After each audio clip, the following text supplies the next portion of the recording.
Welcome to MK Prime Studies అండి. So 26th top daily dose for law set practice sets.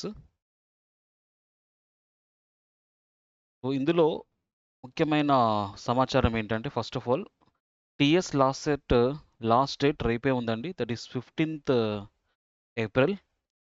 And coming to AP law set 27th April వరకు అయితే ఉంది. అయితే TS law set last dates extend అవుతున్నాయి. So అది నేను next చెప్తాను మీకు. ఓకే, ఫాలోయింగ్స్ ఎప్పుడు ఉంది అని చెప్పేసి following. So they maybe 2 times extend అయ్యే అవకాశం ఉంది. మొత్తానికి ఒక 1 వీక్ కానీ 10 డేస్లో కానీ 2 వీక్స్ వరకు కూడా ఎక్స్టెండ్ అయ్యే అవకాశం ఉంది ఫర్ టిఎస్ లా సెట్. అయినా కూడా ఎవరైతే లా చేయాలి అని అనుకుంటున్నారో లా ఎంట్రన్స్ రాయాల్సిందే, ఎల్ఎల్బి ఎంట్రన్స్ రాయాల్సిందే. సో కాబట్టి లా సెట్ ఎవరైనా అప్లై చేయకపోతే ఇమీడియట్లీ అప్లై చేసుకోండి. Next first question from current affairs అండి. Who has been reappointed as the chairperson of ICC Men's Cricket Committee in April 2025? So ICC men's cricket committee చైర్పర్సన్గా తిరిగి మళ్ళీ ఎవరు appoint అయ్యారు అని చెప్పేసానంటే it is Sourav Ganguly. So Sourav Ganguly is the answer. Second, what is the index of industrial production used for in India? So IIP అని చెప్పేసి index for industrial production, ఇది దేన్ని మెజర్ చేయడం కోసం యూస్ చేస్తారు? సో ఆన్సర్ ఏంటంటే it is used for measuring the growth of industrial sector. So C is the option, measuring the performance and growth of industrial sectors అనమాట. So ఇది quarterly కానీ 6 months, half yearly కానీ లేదా annual 12 months కానీ industrial sector ఏ విధంగా performance ఉంది, so manufacturing sector కానీ ఎక్స్పోర్ట్ ఇంపోర్ట్ కానీ with in India. Okay following. So ఎలా మ్యానుఫ్యాక్చరింగ్ సెక్టార్, ప్రొడక్షన్ సెక్టార్ ఏ విధంగా పర్ఫార్మెన్స్ ఉంది అని చెప్పేసి ఇది మెజర్మెంట్ చేస్తూ ఉంటుందన్నమాట. Okay following. So year on year 2.9% growth రేట్తోని ఫిబ్రవరి 2025లో ఇది 5.0%కి గ్రో అయిందండి. Okay following. So there four so జనవరి ఫిబ్రవరిలో చూస్తే ఇది 5%కి గ్రోత్ రేట్ అయినట్టుగా తెలుస్తుంది. Okay following. సో 2.9% నుంచి ఇయర్ ఆన్ ఇయర్ గ్రోత్లో 5%కి ఇంక్రీజ్ అయింది. Third question, what is Gaurav successfully tested by DRDO in April 2025? So defence research development organisation వాళ్ళు రీసెంట్లీ ఒక మిసైల్ టెస్ట్ చేశారు. అందులో గౌరవ్ అంటే ఏంటిది? Hypersonic missile, long range glide బాంబా, లేకపోతే డ్రోనా, లేకపోతే శాటిలైటా అని చెప్పేసి అంటే శాటిలైట్ అయితే కాదండి. ఎందుకంటే సో డిఆర్డిఓ శాటిలైట్స్ని లాంచ్ చేయరు. Okay so it is launched by the ISRO. వీళ్ళు మిసైల్స్ లాంచ్ చేస్తారు. ఓకే సో డ్రోన్ కూడా కాదు. So the answer is B, a long range glide bomb అనమాట. గౌరవ్ అనేది ఒక బాంబు పేరు. Okay following. సో ఇది డిఫెన్స్ అండ్ ఏరోస్పేస్ పార్ట్నర్షిప్ అదానితో కలిసి గవర్నమెంట్ ఆఫ్ ఇండియా డెవలప్ చేసింది అనమాట. దట్ ఈస్ డిఆర్డిఓలో డెవలప్ చేశారు. Long range glide bomb, like missile bomb అనమాట చెప్పాలంటే, glide bomb missile. Okay following. So missile which is known as Gaurav from S-230 MKI aircraft on 12th April 2025. So ఆ రోజున దీన్ని test fire అయితే చేశారు. Okay following. So ఇది 100 kilometers రేంజ్ని కూడా ఈ bomb ఛేదిస్తుందన్నమాట.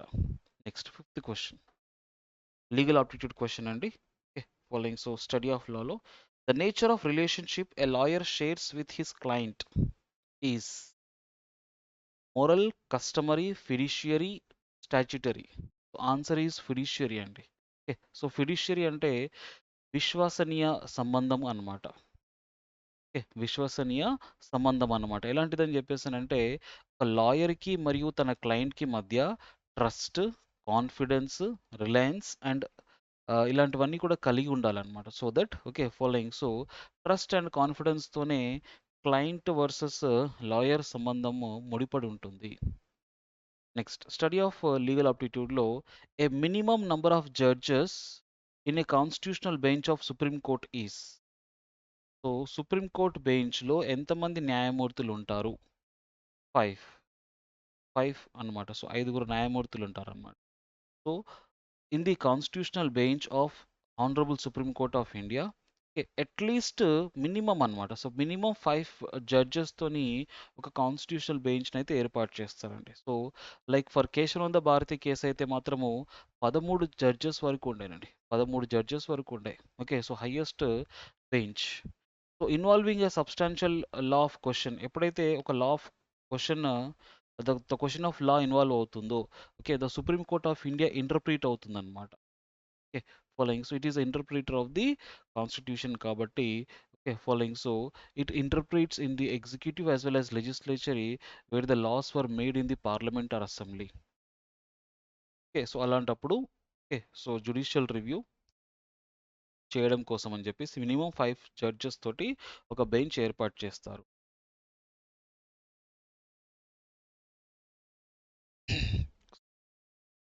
The Latin maxim actus me invite factus, non est mens actus stands for. So ఇది లాటిన్ మ్యాక్సిమ్ అండి. ఓకే. సో ఎగ్జామ్స్‌లో లీగల్ మ్యాక్సిమ్స్ కంపల్సరీ అడుగుతుంటారు. So what does it mean అని చెప్పేసి క్వెషన్ అనమాట. సో యాక్టస్ మీ ఇన్వైట్ ఫ్యాక్టస్, నాన్ ఎస్ట్ మెన్స్ యాక్టస్ అంటే an act done by me against my will is not my act. నా ప్రమేయం లేనిది, నా ఇష్టం లేనిది, నా ద్వారా తి జరిగిన చర్యలకు నేను బాధ్యుని కాను. లేదా నా ఇష్టపూర్వకంగా జరిగిన చర్యలకు నేను బాధ్యున్ని. నా ఇష్టం లేని చర్యలకు నేను బాధ్యుని కాదు. అంటే నా ప్రమేయం లేకుండా, నా ఇష్టపూర్వకంగా లేకుండా, ఓకే, సో నన్ను బలవంతంగా ఈ కేసెస్‌లో లాగుతున్నారు. లేకపోతే ఇరికించారు అని చెప్పేసి అర్థం అన్నమాట. So, a legal maxim and a Latin for involuntary act is not one's own fact. For example, an act done against one's will is not such a person's act. Okay. So simply చెప్పాలంటే, okay, following, so ఇష్టం లేని చర్యలకు నేను బాధ్యుని కాను అని చెప్పేసి అర్థం అనమాట. సో అయితే క్రిమినల్ కేసెస్కి వచ్చిన తర్వాత అన్ని కోణాల్లో కేసుని పరిశీలిస్తున్నప్పుడు ఇది ఇష్టపూర్వకంగా చేశారా, లేకపోతే, ఓకే, ఫాలోయింగ్, సో ఐచ్ఛంగా చేశారా, ఇష్టం లేకుండా చేశారా అన్నదే మెయిన్ పాయింట్ ఇక్కడ వస్తుందన్నమాట. అంటే గిల్టీ మైండ్తో చేశారా లేదా, ఈ గిల్టీ యాక్ట్ అయితే జరిగింది మొత్తానికి. ఓకే, ఫాలోయింగ్ అని చెప్పేసి ఆ కోణంలో దాన్ని దర్యాప్తు చేస్తారనమాట.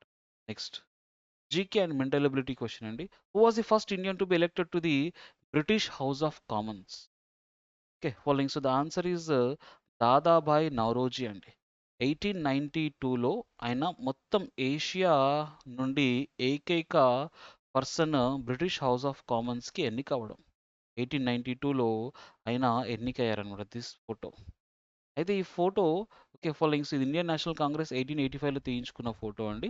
ఓకే, ఫాలోయింగ్, సో అయితే ఈయన 1850స్‌లోనే లండన్‌కి మూవ్ అయిపోయారు బాంబే నుండి. మళ్ళీ తిరిగి, ఓకే, ఫాలోయింగ్, సో ఇండియా కోసం అని చెప్పేసి మళ్ళీ తిరిగి వచ్చేసారు. ఈయన ఒక statesmen, businessmen, politician, Congress leader కూడా అన్నమాట. దాదాబాయ్ నౌరోజీ. సో కూర వృద్ధుడు, కాంగ్రెస్ కూర వృద్ధుడు అని కూడా అంటూ ఉంటారన్నమాట. So grand old man of India అంటూ ఉంటారు దాదాబాయ్ నౌరోజీ. ఈయన చాలా సేవలైతే అందించారు ఇండియాకి. డ్రెయిన్ థియరీ లాంటివన్నీ కూడా, ఓకే, ఫాలోయింగ్, సో ఇండియాకి అయితే అందించడం జరిగింది. Next, who is known as the Bismarck of India? So Otto von Bismarck. Otto von Bismarck. So German leader అంటే ఆయన. జర్మన్ ఛాన్సలర్ అని చెప్పొచ్చు. Okay, following, so Bismarck. అలాంటిది ఇండియా బిస్మార్క్ ఎవరు అని చెప్పేసానంటే it is none other than Sardar Vallabhbhai Patel. Sardar Vallabhbhai Patel అన్నమాట. Next, who called for a go back to the Vedas? Okay, so go back to Vedas అనే స్లోగన్ ఎవరిచ్చారు, అనే నినాదం ఎవరిచ్చారు అని చెప్పేసానంటే answer Dayananda Saraswati. Okay, so Dayananda Saraswati 1824లో గుజరాత్లో పుట్టారండి. మూల్ శంకర్ తివారీ అనే పేరు ఆయనది. ఆయన original name Mool Shankar Tiwari. Okay, ఆ తర్వాత ఆయన దయానంద సరస్వతిగా పేరు మార్చుకున్నారు. ఫాలోయింగ్, ఆర్య సమాజ్ని 1875లో ఈయన స్థాపించారనమాట. ఆర్య సమాజ్ని స్థాపించిన వ్యక్తి Dayananda Saraswati in the year 1875. Okay, following, next, of course 1875 చాలా ఇంపార్టెంట్ అండి. 1875లో చూడండి, ఒకటేమో ఆర్య సమాజ్ ఎస్టాబ్లిష్ అయింది ఇండియాలో. తర్వాత థియోసాఫికల్ సొసైటీ ఎస్టాబ్లిష్ అయింది. ఓకే. ఫాలోయింగ్. సో ఇది న్యూయార్క్‌లో. సో దాని తర్వాత ఆహ్, మన Maulana Abul Kalam. Okay. Following. So college that is in Uttar Pradesh. Okay. Following. So Islamic first college అండి అది. Okay. Following. So Islamic university. Okay. So university, Maulana university ఇది కూడా ఓకే. ఫాలోయింగ్. సో 1875లోనే స్టార్టింగ్ ఎస్టాబ్లిష్ అయింది. ఓకే. ఫాలోయింగ్. సో ఇది 1875లో హిందూస్కి వచ్చిన తర్వాత ఆర్య సమాజ్, క్రిస్టియన్స్కి వచ్చిన తర్వాత థియోసాఫికల్ సొసైటీ అండ్ ముస్లిమ్స్కి వచ్చిన తర్వాత ఇస్లామిక్ కాలేజ్. ఆ ఇస్లామిక్ కాలేజ్ ఇస్లామిక్ లాగా మారిందనమాట. Last question, who compiled the holy book of Sikhs, the Adi Granth? Okay. So the answer is Guru Arjun Dev అండి. So Guru Arjun Dev is the answer. Okay, following. So these are the questions. టోటల్గా sick గురువులో మొత్తం 10 మంది గురువులు ఉంటారండి. Okay. So Guru Nanak అయితే first గురువు అన్నమాట. అయితే ఆది గ్రంథ్ని గురు అర్జున్ దేవ్ కంపైల్ చేశారు. ఓకే. ఫాలోయింగ్. సో టోటల్ మొత్తం 10 గురువుస్ ఉంటారు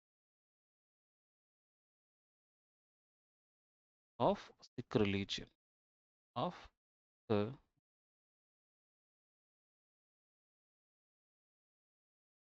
ఓకే. ఫాలోయింగ్. సో మరింత లైక్ ఎంసీక్యూస్ ఆల్రెడీ ఉన్నాయండి. ఓకే. మన ఎంకే ప్రైమ్ స్టడీస్ యాప్‌లో.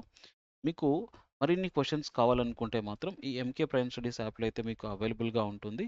ఓకే. సో దీన్ని మీరు ప్లే స్టోర్‌లో డౌన్‌లోడ్ చేసుకొని ఒకసారి చూడండి. Okay. Following. So thank you. Have a nice